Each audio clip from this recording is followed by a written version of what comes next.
キララさんって今まで何人ぐらいとお付き合いしたんですか？恋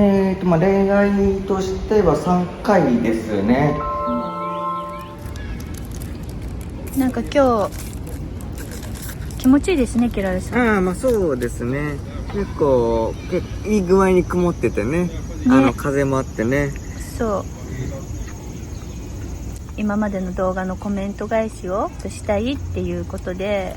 撮影をさせていただいてるんですけど、キララさんとケイさんの婚約発表から破棄に至るところまで、何本か動画を撮らせていただいて、皆さんからの反響コメントもすごかったんですよ。皆さんいろんな思うことをそれぞれだと思うんですけれども、キララさんの方で皆さんのコメントにお返ししたいことっていうのは？アルコール依存症に関して言えばね、私はアルコール依存症っていうのは隠してないです。一番最初あったのはね、池袋の大都会ってお店でね、初対面のね、お見合いにしてはありえないって非常識だろってぐらいに飲みました。これが結婚相談所とかのお見合いだったらもう次はないなって普通に考えて、それぐらいのことはしてたんですけれども、望まれて次があったということで、しかもね、結婚しようとかそういう話にまでもうどんどんグイグイ来てくれたっていう、そういう意味ではなぜにっていう気持ちはありますね。でそれでお酒をやめてくれ減らしてくれって話は実はされたことはなくて、唯一あるとすれば宗教団体の施設に行くときに、ここの宗教団体のカウンセリングはアルコールを含んでいくことは NG だから、これぐらいならバレないと思って1本飲むとかそれもうやめてねって言われて、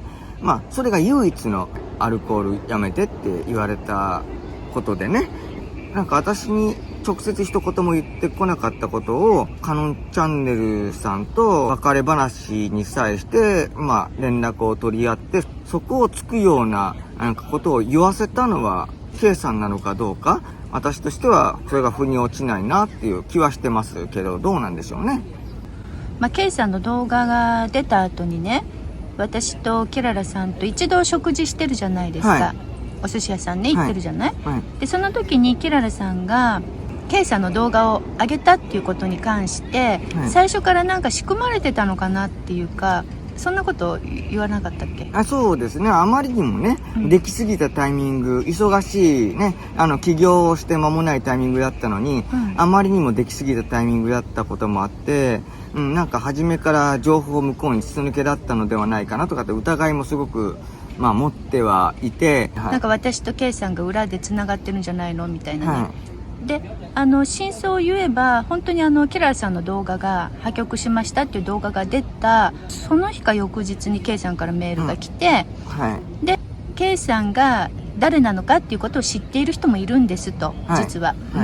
なので私のことを知っている人に宗教家だと思われたまんまだと困るから、ちょっとそのことを話したいと言われて、で私も K さんもスケジュールを確認したら本当にもうその次の日ぐらいの日にちが2人とも空いてたんですよ、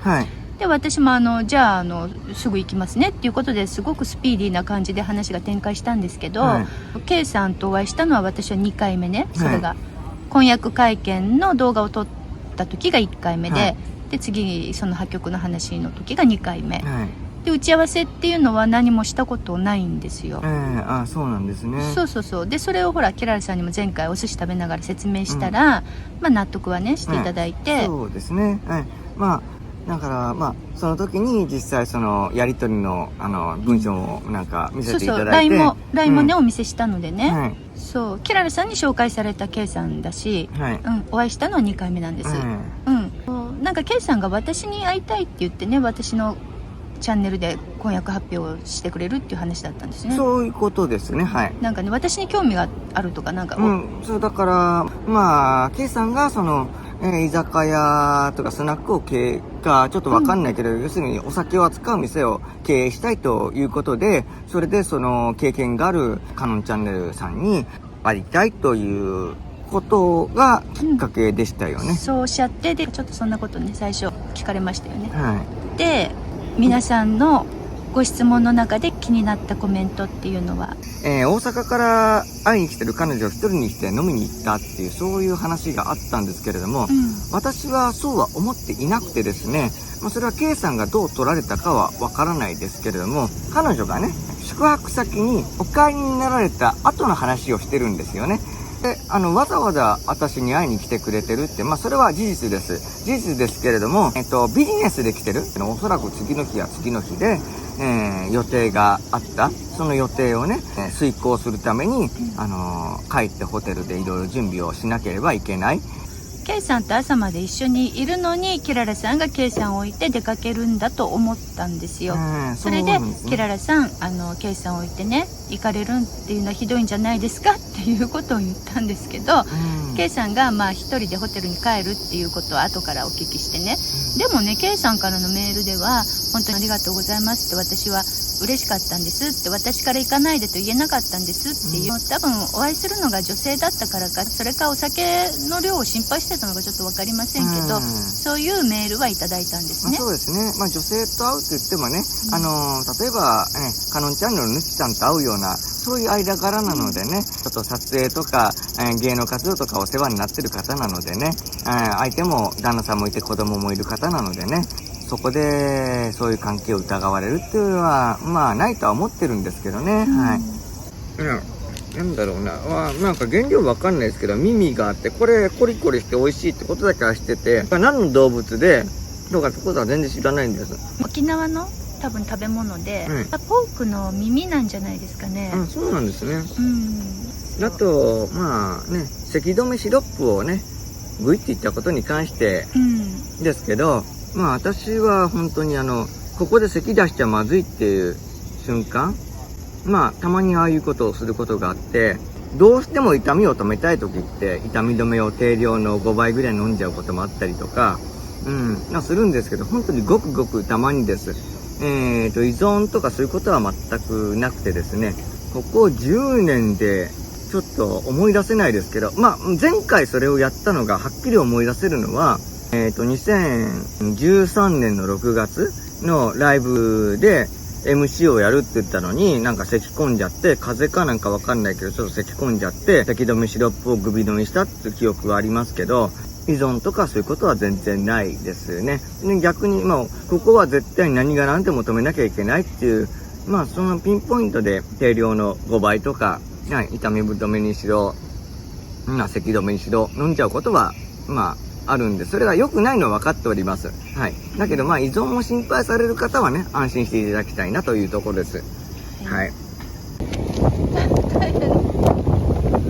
んなところで、はい。やっぱりちょっと避難しましょう。避難します。はい。じゃあ、この問いはここまでということで。はい。ありがとうございました。はい。どうもありがとう。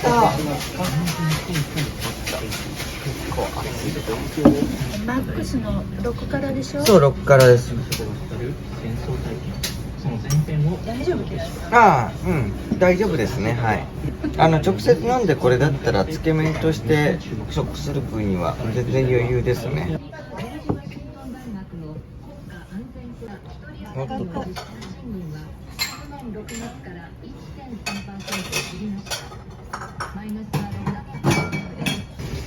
もやしよりも麺の方がやっぱり味まろやかですね。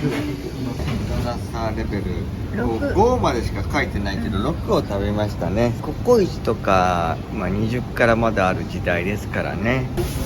今日も結構場所移動しましたよね。そうですね。4軒目にちょっとコーヒー飲んだ時に、保険に入れないから結婚をしたっていうような、なんかそこのくだりがちょっと私も分からなかったんですよ、意味が。保険に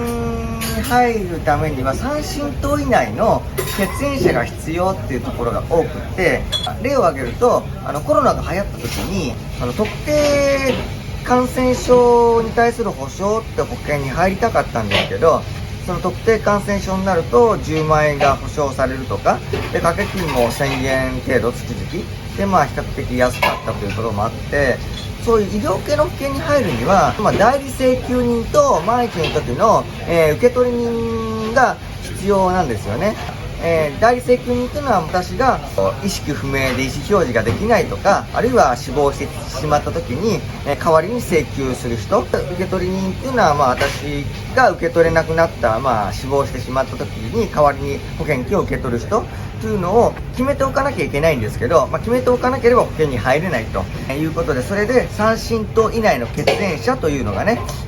条件になっているところが多くって、で私はちょっと親とは縁切れてるので、誰かの養子になるか、誰か養子として迎えるか、結婚して、配偶者を設けるかしかないということで、そういう意味でちょっと配偶者が欲しいなというところが、保険に関することですね。あとその他にも仕事をしていく中で、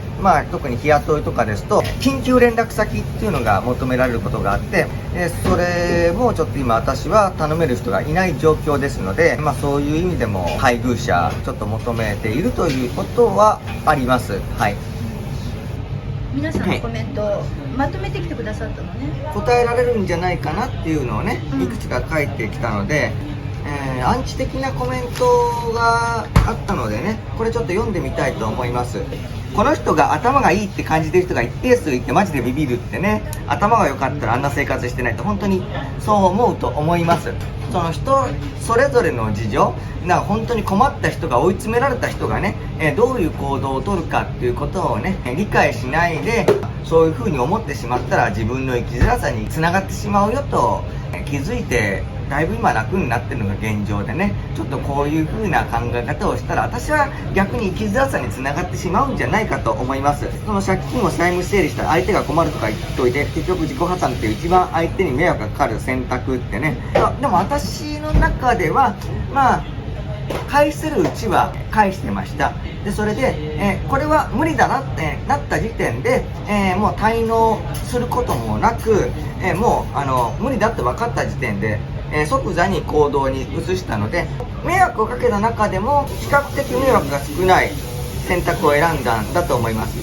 日当7000円で450万円の借金が返せるわけないって分かるはず。はい、分かっておりました。これ最大瞬間風速だと思ってましたので、こういう時期が長く続くわけはないと思っていましたので、今だけ限度額をもうちょっと増やせれば半年1年こんな状態が続くわけではないとは思っておりましたので、少しでもね後ろにずらして返せればというふうには思ってましたね。何の経験もないのに風俗の面接受けたもぶっちゃけ風俗なら自分程度でもいけるやろって見下してるか、何も考えてない彼やと思うぞって。いやこれね、風俗を見下してたわけではなくて、未経験のことでも果敢にチャレンジした。だから土木造園解体、毎日シャンパンを一気飲みするような職場も、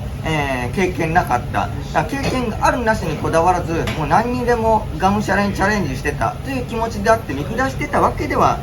ないんですよね。はい、何も考えてなかったと言われればその通りです。考えてる余裕はないんですよ、本当に。今働き口がない人ってね、なんとか早く就職しなきゃいけない人ってね、もうそういう気持ちであったことは確かでございます。人が良くて騙されて生き方が下手なんかじゃない、マジで何も考えてないだけ。大学はいいところに行ったのかしれんが、親に言われたように行動した結果だけな気がするぞ。はい、その通りです。親に言われたように行動しました。というか親に言われた通りに行動しなければケチョンケチョンに叩かれる過程でした。ただそれだけです。常識的な視点で見ればおかしい、あれもおかしい、これもおかしい、これもおかしい、マジでこいつ何なのって。もう私がもうかつては常識に染まっていた頃はそういう考え方だったので、こういうねコメントをしたくなる気持ち本当によくわかるんですけれども、そういう風に考えざるを得なかったとかね、もう常識の、壁に追い詰められていたっていうのだと思うのでね、こういうコメントはよくわかるんですけれども、私はそういうのに関しては今はそこから抜け出してね、幸せになろうと決意してるというところでございます。はい、そんなところです。なんかキララさん、アコムのカードが作れるようになった。アイフル、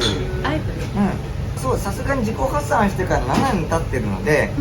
日雇いとは言っても、同じところに週4レベルで働いていて、雇用保険にも入っていて、就職先として使えるようなレベルにはなっているので、安定した収入があると言い張れる状況にはなったということですね。はい、よかったですね、本当に。で、婚活っていうのはまだ今も続けてらっしゃるんですか？9月からはイメチェンをしてまたアイドルってやり直そうとして、外見も名前で活動面も変えてやり直そうと思ってるので、その外見を変える前にプロフィール写真とか撮っちゃうと詐欺的になるので、だからまあちょっとそれを待ってまた婚活は始めようかなと思っているのと、だけど現在でもやり取りしてる相手はいるので、結婚前提とした相手ではないですけれども、でもあわよくばもっと親しくなろうとしてる相手は、複数いるのでね、そういう活動も続けていこうかなと思ってます。複数って何人かいらっしゃるんですね。そうです、何人かいます。話が進んでないうちでそれがどういう人だとかいうことは握手でしかないので、何人いるとかどういう人だとかっていうことはちょっと申し上げられません。なんでそのしょっちゅう名前変える？今で7回変わってるんでしたっけ？今回やっぱりまた外見も大きく変えるので、ちょっと時期を見てね、キララという名前が入った芸名に、するつもりでおります。アイドル活動も本格的に頑張っていくということで、一度はもう撤退宣言までね周りにしましたけれども、その辞めるって言った瞬間に腱鞘炎でほとんど働けなくなったっていうのも何かのね人知を超えた力の導きなのかもしれないって、お前の居場所はこっちなんだよってなんか言われてる気がして、ちょっとそんな気持ちでしたね。はい、トマト杯、トマト杯、なんか後ろのね背景とすごい合ってるんですよ。キララさんって今まで何人ぐらいとお付き合いしたんですか？恋愛としては3回ですね。24歳ぐらいの時に彼女がいたのが最初で、ちょうど30代半ばの時に彼氏がいました。で、K さんと、3人ですかね、今までお付き合いしたのは。その彼女ってどんな方だったんですか？キャバクラで知り合った方ですね。キララさんがお客さんで行っていて。そうです、はい。どれぐらい付き合ったの？恋人としての期間はそんなに長くなかった。1年に満たないぐらいだったと思いますけどもね、20年以上前なんではっきり覚えてないですけど、でも友達としてはその後も結構続いたかなっていう。彼氏とはどこで知り合ったんですか？セクシャルマイノリティ、日本語に訳すと性的少数者のオフ会でした。2、3年付き合ったのかな。はい。で、K さんですね。そうです。